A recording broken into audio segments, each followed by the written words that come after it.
उवाच भूपर्ति प्रेमणा माया मद विशारदा तब देवो महाराज ममता सत्तो मागिता मर्मोच्छिष्ट समंजियाति तथा तत् पश्य भो नृप इति श्रुत्वा तदा दृष्टा परम विस्मय मागिता चतुर्भिरात्र में देव कृष्यामि कृष्यम भवंतो बांधव देवा स्वाशेना दृश्यथा शरम श्रुधारी सदूषक उच्चलापि लिंगच्छेदीन सर्वभक्षो मतो मम्मा मुस्लिनेओ संस्कारा।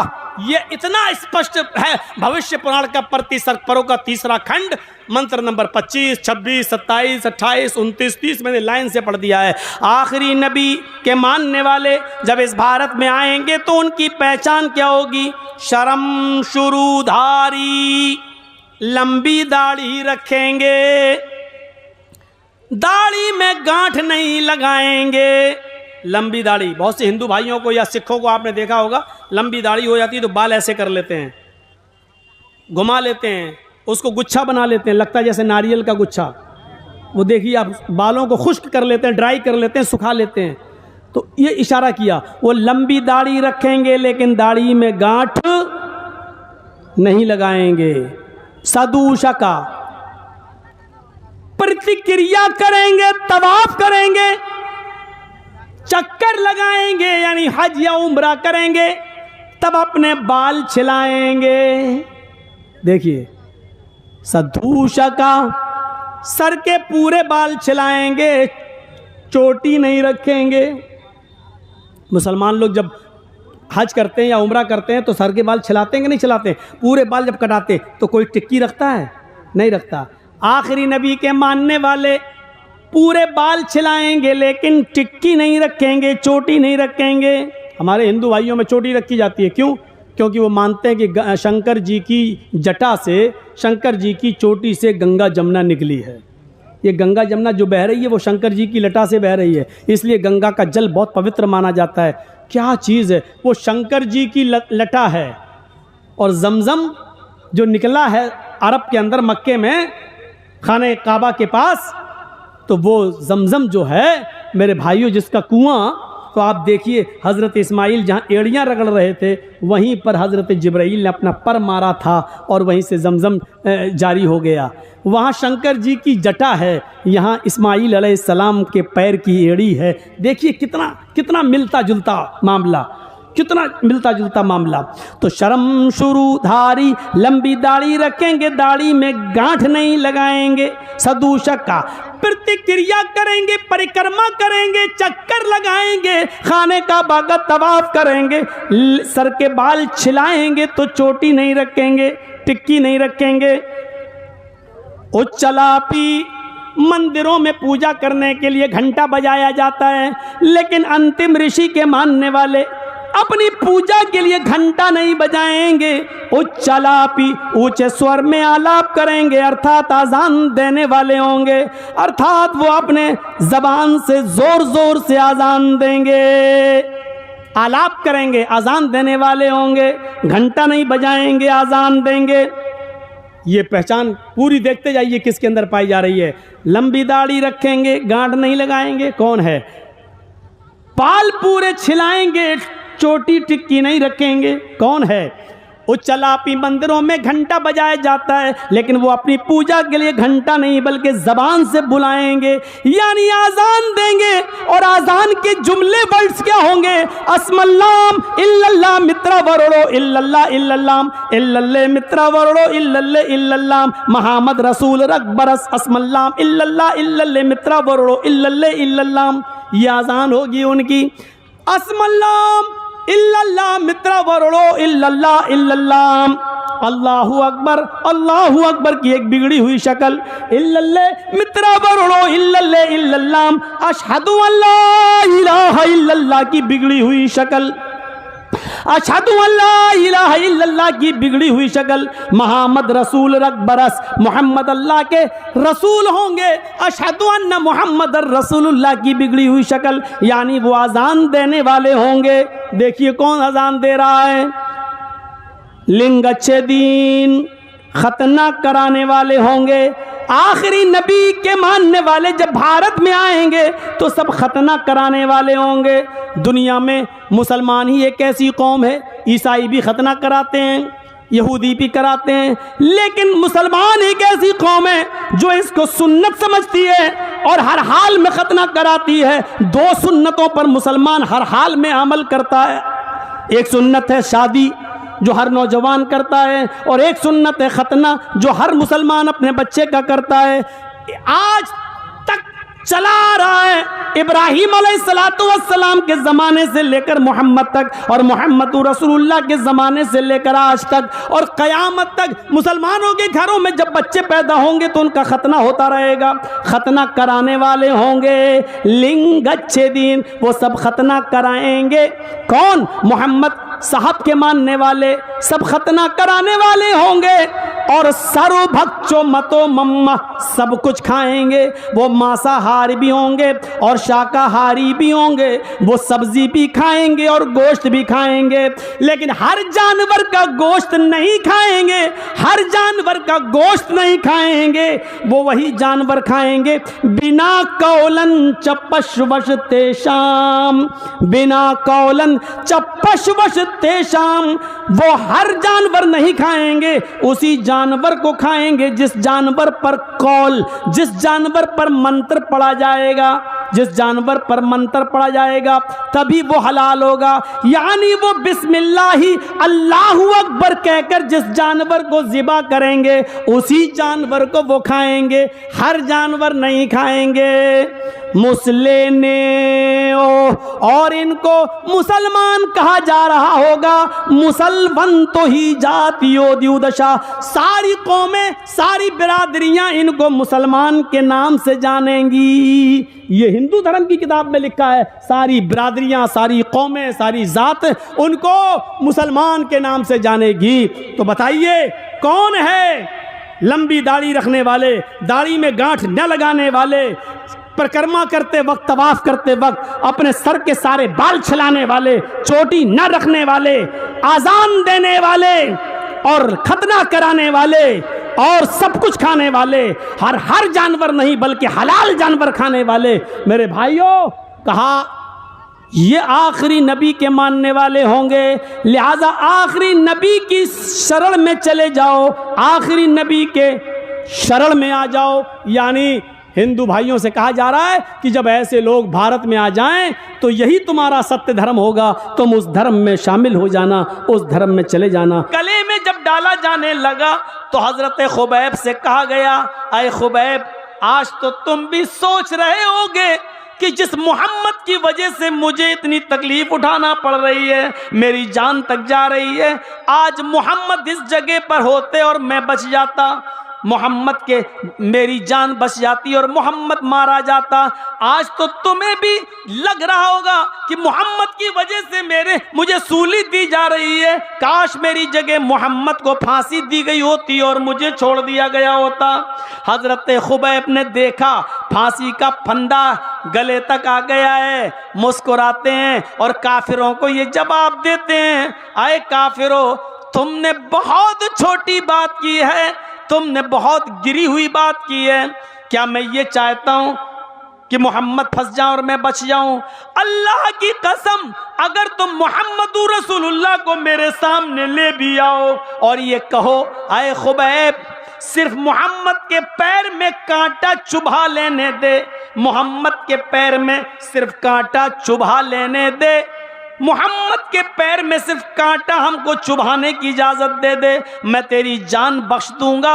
अल्लाह की कसम, मैं ये भी बर्दाश्त नहीं करूंगा कि मेरी जान इस के बदले में मोहम्मद रसूलुल्लाह के पैर में कांटा भी चुभाया जाए, मैं ये भी गवारा नहीं करूंगा। मैं चाहूंगा कि मेरी जान चली जाए लेकिन मोहम्मद रसूलुल्लाह के पैर में कांटा भी न चुभने पाए।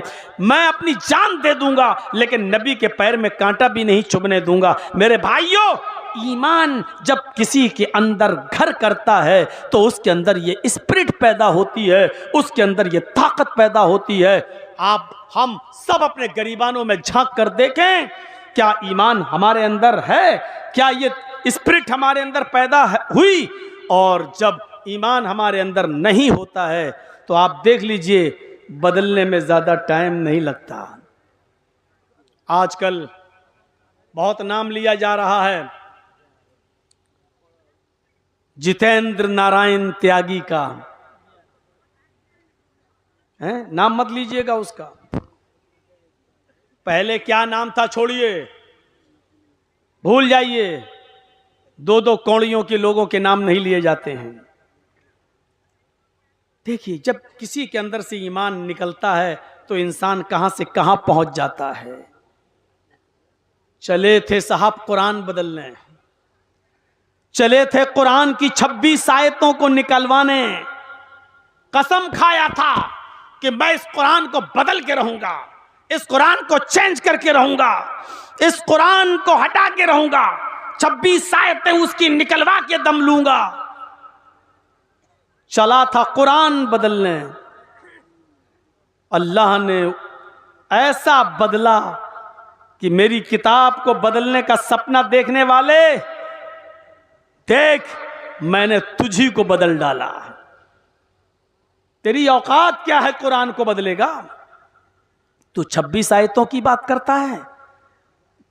तू अगर मरने के बाद 26 मर्तबा जिंदा होकर, 26 मर्तबा भी मरकर, 26 मर्तबा भी जिंदा हो जाए, और 26 मर्तबा जिंदा होने के बाद भी अगर ये चाहे कि हम 26 आयतें बदल दें, तो 26 आयतें तो बहुत दूर की बात, कुरान के 26 लफ्ज भी नहीं बदल सकता। और 26 लफ्ज तो बहुत दूर की बात, कुरान का एक नुक्ता भी इधर से उधर नहीं कर सकता। अल्लाह ने ऐसा बदला, ऐसा बदला कि वो बेचारा एक मंदिर में जाके शरण लेकर हवन करते हुए पूजा कर रहा है और अपने माथे पर टीका लगा रहा है। और उसने भी ये साबित कर दिया कि अब हम पूरी तरीके से बदल गए हैं, अब इस्लाम से हमारा कोई ताल्लुक नहीं है। लेकिन जिसने अपने आप को पूरी तरीके से बदल लिया, आज वो ये समझ रहा है कि मैं बदल गया, आज वो समझ रहा है कि मैंने इस्लाम को छोड़ दिया, आज वो ये समझता है कि मैंने पूरी तरीके से चेंज हो गया। लेकिन वही नारायण, जितेंद्र नारायण त्यागी, जब जब पेशाब करने के लिए बैठेगा, अल्लाह की कसम वो यही सोचेगा कि मैंने अपने आप को तो बदल दिया, लेकिन ये खतना भी बदल जाता तो अच्छा होता। ये मेरे नीचे का हिस्सा, मेरी नीचे की मशीन भी अगर चेंज हो जाती तो अच्छा होता। वो अपने आप को गालियां देगा कि हमने सबको बदला, अपने आप को बदल दिया, यही नहीं बदल पाया मैं। मोदी जी को फोन कर रहा होगा बार बार, दुनिया में कहीं भेज के हम ये खतना बदलवा दो, ये सही करा दो। और हुकूमत की तरफ से फोन जा रहे होंगे फ्रांस, जापान, ऑस्ट्रेलिया, लंदन, कोई ऐसी सर्जरी निकालो कि उसका खतना सही हो जाए, जैसे इंसान नॉर्मल तरीके से पैदा होता उस पे आ जाए। लेकिन दुनिया में ऐसी कोई सर्जरी ही नहीं है। शायद दूसरे मुल्कों के लोगों ने फोन पे कह दिया होगा, मोदी जी जैसा है वैसा ही रहने दो, अगर सर्जरी करवाई तो पूरा का पूरी की मशीन गायब करना पड़ेगी, फिर ये बेचारा ना मर्द ही रहेगा ना औरत, बीच वाला कहीं ना बन जाए, इसलिए उसको ऐसे ही रहने दो। अब आप देख लीजिए कि उसको अल्लाह ने कहां पहुंचा दिया। वो पूजा करेगा, अपने आप को हिंदू समझेगा, मूर्ति के सामने झुकेगा, अपने आप को हिंदू समझेगा, पंडितों के बीच में जाएगा, अपने आप को त्यागी समझेगा, ब्राह्मण से अपने आप को समझेगा। लेकिन जब वो पेशाब करने के लिए बैठेगा तो सोचेगा ये नहीं, अभी मैं पूरी तरीके से हिंदू नहीं हूं। लैट्रिन करने जाएगा तो उसकी नजर पड़ेगी, कम बखत ये चीज कैसे बदली जाएगी, अपने आप को तो बदल दिया, ये नहीं बदल पा रहा हूं मैं। ये चीज उसको जिंदगी भर कोसती रहेगी, ये चीज उसको जिंदगी भर एहसास दिलाती रहेगी, और वो खुद सोच रहा होगा बेचारा कि ये मेरा क्या हो रहा है, ये क्या हो गया, और जिंदगी भर ये चीज उसका पीछा नहीं छोड़ेगी। इसको कहते हैं मेरे भाइयों ऊपर वाले की मार। बदलने के बावजूद भी वो ये नहीं कह सकता है कि मैं पूरी तरीके से बदल गया। पूरी तरीके से इस्लाम को छोड़ने के बावजूद वो ये नहीं कह सकता कि मैं ऊपर से नीचे तक पूरी तरीके से मैं हिंदू हूं, वो ये नहीं कह सकता है, क्योंकि हिंदू भाई हमेशा यही गाली देते हैं हमें, कटुए, कटुए, कटमुल्ले, कटुए, हमको जिंदगी भर यही गाली देते हैं। अब वो इसको क्या कहेंगे? ब्राह्मण तो है, हिंदू तो है, लेकिन इसको हम कहेंगे कटुआ हिंदू। तसव्वुर करो कि ये चीज पंडितों को भी सोने नहीं दे रही है, ये चीज उसको हिंदू बनाने वालों को भी सोने नहीं दे रही है। और वो यही बहुत से लोगों ने कह भी दिया, हट ये हिंदू कैसे हो सकता है, इसका तो खतना हो गया है, ये खतना सही कराए तब हम इसको हिंदू। बहुत से हिंदू संगठनों ने ये कह दिया है, तंजीमों ने ये कह दिया है कि हम इसको हिंदू मानते ही नहीं है। मेरे भाइयों, एक ही मंदिर के पुजारी ने न कहा है, लेकिन बहुत से लोगों ने उसको हिंदू मानने से भी इनकार कर दिया है। आने वाला वक्त देखिएगा, जो अपने बाप का ना हो, जो अपनी माँ का ना हो, वो किसी और का भी नहीं हो सकता है। आने वाला वक्त देखिएगा, जो हाल सलमान रश्दी का हुआ, जो हाल तस्लीमा नसरीन का हुआ, जो हाल तारिक फतह का हुआ, वही हाल इसका होगा। आज सलमान रश्दी को भी जब उसने कुरान के खिलाफ आवाज उठाई तो दूसरे लोगों ने उसको हाथों हाथ लिया, ईसाइयों ने हाथों हाथ लिया, अमेरिका ने हाथों हाथ लिया, लंदन वालों ने उसको हाथों हाथ लिया। लेकिन जब वो अपने मजहब का ना हुआ तो दूसरों का कैसे हो जाएगा। जब उसने ईसाइयत पर कीचड़ उछाला, जब उसने यहूदियत पर भी किताब लिखी तो उन लोगों ने भी उसको वहां से निकाल दिया। तस्लीमा नसरीन का यही हाल हुआ, जब उसने इस्लाम के खिलाफ किताब लिखी लज्जा, तो उसको दूसरे मुल्कों ने बहुत सराहा, लेकिन जब उसने दूसरे मुल्कों में जाकर जब उनके मजहब के खिलाफ आवाज उठाई तो उसको भी उस मुल्क से निकाला गया और उसको भी गालियां दी गई। एक दिन यही होगा इसका भी। इसकी इज्जत उस वक्त तक है जब तक मोदी जी हैं। मोदी गए, ये भी गया, और कभी ना कभी तो जाएंगे मोदी जी। हमेशा कोई रहा है, कभी तो जाएंगे। हैं? राहत इंदौरी ने कहा था, जो आज साहिबे मसनद हैं कल नहीं होंगे। जो आज साहिबे मसनद हैं कल नहीं होंगे। किराएदार हैं, जाती मकान थोड़ी है, जाती घर थोड़ी है इनका, किराएदार हैं। कल किराएदार जो मालिक होगा खाली करा लेगा। एक दिन जनता अपने वोट से आपको हटा देगी, और जब हटाएगी तो इसकी भी कोई वैल्यू नहीं रह जाएगी। हर चीज का एक वक्त होता है, इंतजार होता है। अच्छा हुआ चला गया। कुरान को बदलने का सपना तो वो कभी देख ही नहीं सकता था, इसलिए कि कुरान किसी के बाप की किताब थोड़ी है कि जो चाहे उसको बदल दे। ये कुरान अल्लाह की तरफ से नाजिल की हुई किताब है। दुनिया के सारे ईसाइयों को चैलेंज, दुनिया के सारे यहूदियों को चैलेंज, दुनिया के सारे हिंदुओं को चैलेंज। हम मुसलमानों को भी कहते हैं, आइए उनकी तरफ से मैं आवाज उठाता हूं, आओ अपनी अपनी किताबें लेकर। बुद्धिस्ट अपनी किताबें लाएं, सिख अपनी किताबें लाएं, क्रिश्चियन अपनी किताबें लाएं, यहूदी अपनी किताबें लाएं, हिंदू अपनी किताबें लाएं, मुसलमान अपनी किताब लाएं, और सबको लाकर एक मैदान में जमा कर दें। एक किताब भी बाकी ना छोड़ी जाए धार्मिक, और घास लेट डालकर, मिट्टी का तेल डालकर उन सारी किताबों में आग लगा दी जाए, उन सारी किताबों को जला दिया जाए, उन सारी किताबों को राख कर दिया जाए। उसके बाद कहा जाए, आए ईसाइयों आओ, लाओ अपनी इंजील जिंदा करो। अल्लाह की कसम, सारे ईसाई मिल जाए इंजील जिंदा नहीं कर सकते।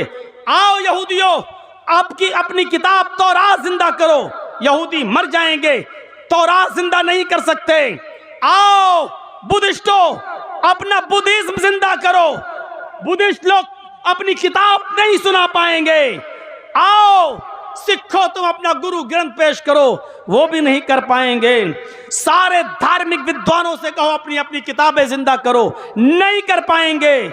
मुसलमानों से कहो तुम्हारा कुरान भी तो जल गया है, तुम अपनी किताब लाओ। एक छोटा सा बच्चा 10 साल का, 11 साल का, 12 साल का मुसलमानों के सफ में खड़ा होगा, उठेगा और पढ़ेगा बिस्मिल्लाहिर्रहमानिर्रहीम अल्हम्दुलिल्लाहि रब्बिल आलमीन अर्रहमानिर्रहीम मालिक यौमिद्दीन, यहाँ से शुरू करेगा और कुल औज़ु बिरब्बिन नास मलिकिन नास इलाहिन नास मिन शर्रिल वसवासिल खन्नासिल लज़ी युवस्विसु फी सुदूरिन नास मिनल जिन्नति वन नास तक पढ़कर सुना देगा। ये 10 और 11 साल का बच्चा सारे मजहबी उलमा को, विद्वानों को थप्पड़ मारते हुए कहेगा कि हमने अपना पूरा कुरान सुना दिया, तुमने उस कुरान को तो जला दिया जो कागज पर लिखा हुआ था, तुमने उस कुरान को तो जला दिया जो तुम्हारे टुकड़ों पर, कागज के टुकड़ों पर लिखा हुआ था, लेकिन तुम उस कुरान का क्या करोगे जो मेरे सीने के अंदर महफूज है, जो मेरे दिल के अंदर महफूज है। मेरे भाइयों, कुरान एक ऐसी किताब है जो जलाने के बाद भी न जल सके। पूरे कुरान को समंदर में डाल दो तो समंदर उसको डुबो न सके। मेरे भाइयों, यहां से आप अंदाजा लगाइए, दुनिया की सारी किताबें जल जाएं तो दोबारा कोई उनको लिख नहीं पाएगा, लेकिन कुरान को अगर जला दो तो दूसरे ही दिन उसको तमाम की तमाम हाफिज मिल जाएंगे लिखने के लिए, तमाम की तमाम हाफिज मिल जाएंगे उसको सुनाने के लिए। ये चले बेचारे कुरान को मिटाने, ये चले बेचारे कुरान की आयतें बदलने। अल्लाह तबारक व तआला ने सच फरमाया, इन्ना नहनु नज़्ज़लना ज़िक्रा व इन्ना लहू लहाफ़िज़ून। हम ही ने इस कुरान करीम को नाजिल किया है, हम ही ने इस कुरान करीम को उतारा है और हम ही इसकी हिफाजत फरमाएंगे, हम ही इस कुरान करीम की रक्षा करेंगे। ये कुरान न कभी मिटा है न कभी मिटेगा, और 1400 साल पहले, 1400 साल से इस कुरान को मिटाने की बड़ी कोशिशें की गई हैं।